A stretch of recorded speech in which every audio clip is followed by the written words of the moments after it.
Umenikosa mtaani, nimeingia ndoani, sasa naona moto. Oya mwanangu, mundani kuna mademu kama wote. Alafu leo je, mwanangu wezi kuamini, na uziona kabisa sura mpya za mabinti ambao sijawahi kuona hata siku moja mundani. Wanatokea Kimboka ni mwanangu, eti kwa uzoefu wako. Mwanangu ushaanza habari zako. Asa mimi na uzoefu gani kukushinda wewe? Wewe si ndio handsome boy unajisifia kila siku. Kila tunapokaa unajifagilia kwamba ndio handsome boy, ndio wakali watoto wazuri. Inatakiwa mimi nikuulize wewe. Sio wewe unaniuliza mimi, asa mimi nitajueje? Wewe ndio mkali wangu, wewe ndio unaweza kujua kwamba anatokea chupa la koka au anatokea wapi. Wewe unatakiwa ndio niambie mimi. Maswali gani mwanangu hayo? Mwanangu tayari ushaanza kuleta mizinguo sasa. Kwa mimi kukuuliza hivyo kuna kosa gani? Wewe usitakia tu niambie kama ni Kimboka au anatoka chupa la koka. Mbona watoto maelezo mengi mwanangu? Kuna muda mimi naweza kuambia kama vile pale, kwa sababu unakuona kabisa unakuaga unatamaa kama vile fisi, yani kuna mifupa yani. Usilete tamaa mimi nikiwepo mzee wa kazi, mtaalamu, midfield kama ninavyokuelekeza kila muda. Wewe tulia, mimi ndo nitakusetia michongo yote ya wachumbani. Utapiga kibosi tu mwanangu, tena utapiga freebot, utoi hata 100. Au vipi mwanangu? Sasa sikiliza, simuona kule kwa mbali kule counter. Kuna mademu naona wamesimama pale, wanatetea stori zao. Zile sura ushakuzonaga hapa hata siku moja? Mwanangu, zile sura bwana mimi sina uhakika nazo kabisa. Kwa sababu hata mimi mwenyewe zile sura ndo naziona leo. Kuna mademu sio ametoka wapi? Mimi mwenyewe hata siwezi kuelewa. Au ametoka kauli ya bibi mwanangu.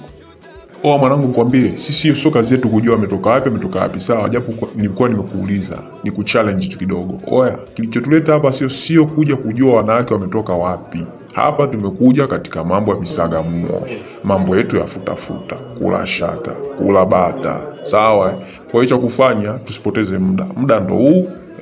Tutafute mchumba wote hapo, sisi tujue tunafanyaje mwanangu. Au wewe mwanangu leo una mavibe wala nini mwanangu? Sikuelewi mshikaji wangu. Kitambo tunakuona hadi leo una hata vibe, yani kama wachumba mundani waoni.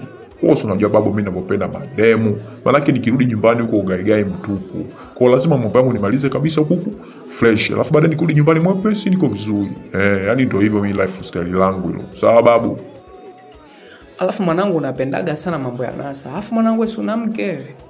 Alafu jamaa la kibao ni ndio jikutaga konki master nini, unajua kila kitu.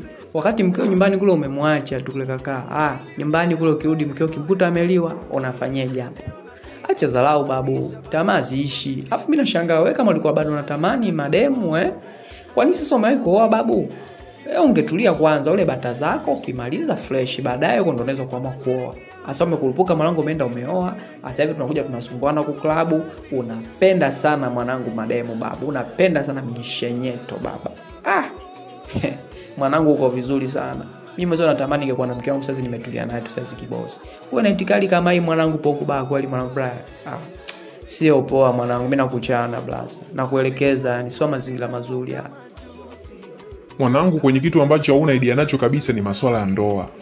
Yaani wewe huwezi ukaelewa kabisa mwanangu. Unajua ndoa mara kwanza kabla mtu hujaoa, kuna mambo ambayo ya amazing sana, penzi shata, penzi paja, baby kibao hani, kama unavyojua mazingira yetu. Lakini mwisho wa siku kumbe mwanamke unampambania nini fresh, unakuja unamuoa.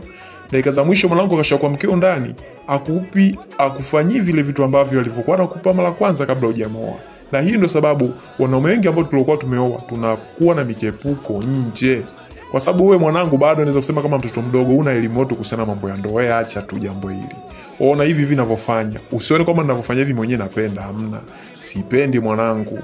Yaani mbadiliko tu wa hali fulani vya mahusiano ya kindoa. Sasa mwanangu hapo nimegundua kitu. Inamaanisha kwamba kwa unaweza kuwa umeoa lakini wakati huo pia unatakiwa uwe na mchepuko, kwa sababu kama point yako ilivyosema eti kwamba eti mwanzo si unaitwa baby, unaitwa sweetheart na majina kama hizo mwanzo penzi shata au vipi? Ina maana ukioa hayo mambo yote huwezi kuyapata. Mwanangu Brian wewe unaferi sana mshikaji wangu. Kweli mimi nakuelekeza au vipi? Baki na mkeo, tulia na mkeo mwanangu, zisitalia ziishi. Mimi nakushauri tu mwanangu, yani kama mwanao wa faida. Au vipi? Tulia na mkeo, ishi naye maisha mengine endelee, kwa sababu wanawake hawa hawaishi. Wewe angalia mwanangu sasa zina itikali, yani hujarudi nyumbani kule. Kama kuna mjumba kule anajiongeza mwanangu, afu nafikiri nakweje hapo. Mambo mengine mnajitakia wenyewe. Kama unaona bado unataka kula bata, kausha. Unakimbilia koa ili weje sasa. Mwanangu hizo mada mwanangu zishanchosha mpaka saizi kuzijadili. Sawa, cha kufanya fanya kama ambavyo unavyofanyaga. Wachumba wale kule, wewe nenda hapo saizi tujiongeze. Mimi nimkamatie mmoja na mchukua wako mmoja, maisha endelee mwanangu. Maana tuwezi kukaa muda wote kwa tunadiscuss habari za sui mke, sui nini. Watu kule kama wanajiongeza wanataka kuichapa, waache tu aichape mwanangu. Wewe mwanamke unafikiri unaweza kumlinda babu? Mwanamke kitaka kufanya jambo lake anafanya tu. Muda wote anapojisikia mwenyewe. Kwa sababu mimi mwenyewe najiongeza huko, hata kule wakichapa mimi roho huko haiwezi kuniuma. Ila ubaya tu sitaki kuona. Yaani ukiona ndio roho itauma. Sawa? Kwa hiyo punguza maneno mwanangu. Wewe kama vipi anyanyuka hapo, hebu nenda kutengeneza mazingira tujue tunafanyaje hapa. Imeisha mwanangu, ngoja tufanye mazingira yetu ile pale twende sawa. Mida nyendo hapa kwa limu mwenyewe hapa nina ugwadu na kichupa mwanangu, sio poa. Ngoja basi nende nikachekeche kula afu tuje tunafanyaje hapo.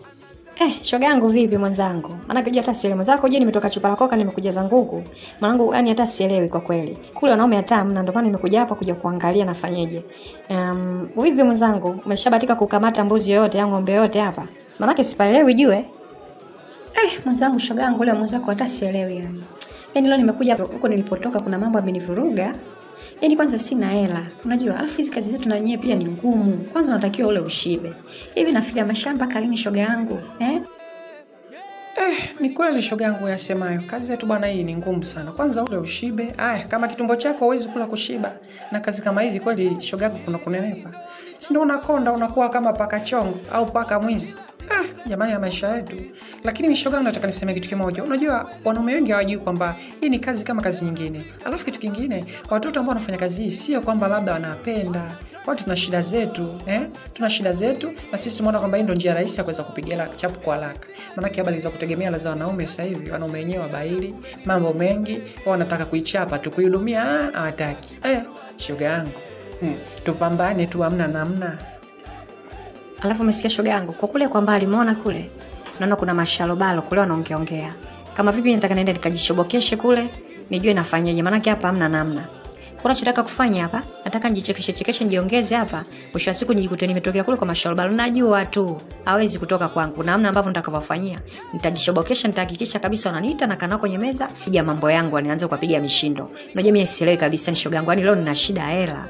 Alafu hizi kazi zetu hizi nikuambia kitu kimoja. Siku ukiwa na shida sana hela, basi inawezekana siku ndio unaingia kitu kinaitwa makumako. Yaani unaingia wa Masai. Wenyewe wanasema unaingia wa Mangati. Shoga yangu kuwa makini leo na kuonea huruma. Shida yako hiyo ya hela leo inaweza kukutokea Pwani. Unaweza kukutana na mwanaume ana mashine. Ukafurahia shoka juu hata kwa nini leo umechukua hela yake. Kuwa makini, usiondekeze sana hizo shida zako. Kila mtu hapa ana shida. Mwenyewe hapo ninapokuambia ninajenga na kiwanja. Hapo mwenyewe nakwambia natafuta tu hela kwanza kufuatilia matofali. Yaani mwenyewe hapo sielewi, lakini nimekaa kimya, sijamwambia mtu aina wote. Sasa wewe unaanza kusema shida zako. Kuwa makini. Uko kujishobokesha mwenzangu twende wote. Kwa sababu mwenyewe sijakuja kuuza sura hapa. Kama tunaenda twende tu. Sasa umesikia? Hapa cha kufanya ukianza kutuangalia kwa mbali, na sisi ndio hapo tunaanza kuwashobokea hapa kabla tulianza kusogea kule karibu. Ni mwendo kukonyezana tu shoga yangu kama kawaida. Shauri yako. Hapa umekuja kutafuta hela hapa. Karibu kaka nikudumie. Ongela pia. Umependeza sana. Asante sana mrembo. Wajua wewe pia ni mrembo sana. Unajua binti kama wewe ilikuwa kule kwetu Kenya, iko na kupeleka Kinshasa. Kule ndio unakaa wewe. So how comes na kuona kwa unafanya kazi kama hii sio mbaya, but mimi wewe nimeshakufeel fulani. Afu hapa of course pia ninazo doza kutosha, niko mwenyewe. So if you don't mind, najua unaweza ukanisaidia ukanicompany kidogo, au unaje hiyo wewe? Kuku company sijaona kama ni tatizo, ila unajua sisi kazi zetu hizi tunakuwa tuko free mida ambayo ni usiku sana. Kama wewe mwenyewe utaweza kusubiri basi sawa, hiyo haina shida, lakini by this time kusema kukana wewe hapo company kwa kweli itakuwa na kudanganya kakaangu. Sawa Basi sawa.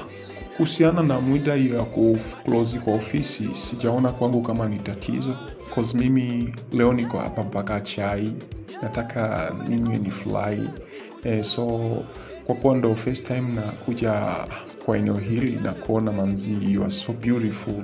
Ukweli umeniingia sana kwa mtima. I promise you, ni kama ukikubali basi wajua leto zangu zote nitakupa wewe. Nahitaji leo tunywe, tufurahi, alafu ni ukanipele mambo ambayo napenda. Wachesi wa Kenya tunapendaga sana. Nimekuelewa. Niambie kwanza unahitaji nini, maana nimekuja hapa muda mrefu na kuuliza unataka nini, alafu naweza meneja kama ameniona nimesimama naye muda mrefu hapa ika mambo mengine. Kwa unahitaji nini sasa ngakuletee labda? Okay, basi vizuri. Wajua hata sauti yako yazidi kunigonga mtima, yaniingia kumoyo. Wajua binti ni mzuri sana ise. By the way, sasa wewe hebu niletee ile Red Bull, fanye ziwe 2, alafu niletee na whisky yote ambayo unaona itanifaa. Usijali kuhusiana na bei. Alafu wewe katika oda yangu pia uweza kunywa chochote utakachojisikia. Sawa mtoto mzuri?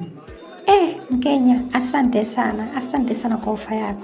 Unajua nikiwa hapa kazini sio mara zote napataga ofa ya namna kama hii, lakini wewe leo umenipa ofa hii ya kunywa chochote.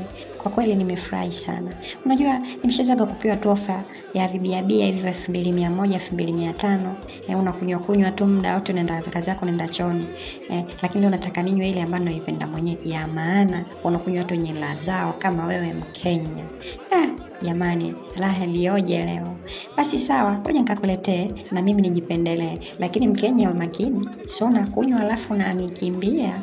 Usije kaniachia msala mwenzio. Manzi, you don't need to worry. Unapokuwa na Mkenya kama mimi, ujue hapa doo zimelala mingi, wala usiwe na wasiwasi, wala hamna kitu kama hiyo. Wewe cha kufanya, waweza ukachukua kinywaji yoyote ukanywa, alafu mimi nitapay kwa ajili yako. Sawa, lakini umake sure kwamba unajua sisi wa Kenya tunapendaga sana nyashi, so usiwe mbali na mimi wakati huo. Iko ndo kitu cha msingi. Sawa manzi? Sawa, hiyo haina shida. Basi wacha nikakuletea vitu ambavyo ulivyokuwa unahitaji, alafu then nihudumie wateja wengine.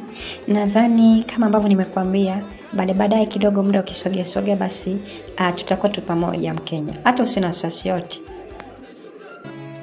Nilifikiri penzi ni furaha, lakini kumbe ndoa sio kila kitu. Najuta